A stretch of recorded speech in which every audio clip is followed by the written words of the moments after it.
সম্প্রতি একটি মাদ্রাসার হিফজ বিভাগের একজন ছাত্রের মৃত্যু নিয়ে আলোচনা হচ্ছে। অনেকে মনে করছেন অত্যধিক প্রহারে তার মৃত্যু হয়েছে। মাদ্রাসাগুলোতে যে মাত্রাতিরিক্ত শাসন করা হয় এটা কি শরিয়া অনুমোদিত? মাদ্রাসা কর্তৃপক্ষ অভিভাবকদের উদ্দেশ্যে কিছু বলুন প্লিজ। প্রথম কথা হলো যে বাচ্চাদেরকে শরিয়ার সীমার মধ্যে থেকে শাসন করার অনুমতি রয়েছে, তবে 10 বছরের আগে যেখানে নামাজের জন্য শাসন করার ব্যাপারে নিষেধাজ্ঞা বা অনুমতি নাই, সেক্ষেত্রে অন্যান্য বিষয়ের জন্য তার আগে তাদেরকে শারীরিকভাবে প্রহার করা একেবারেই গর্হিত কথা।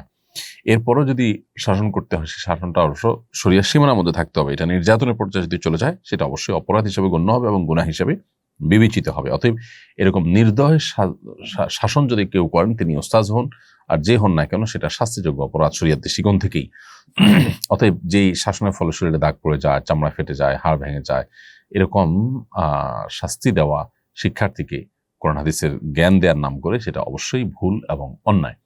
যারা হেফজখানা বা মক্তব বা মাদ্রাসার শিক্ষকতা করেন তাদের আল্লাহকে ভয় করা উচিত এবং শরিয়ার সীমানার পরে মাথা তাদের থাকা উচিত।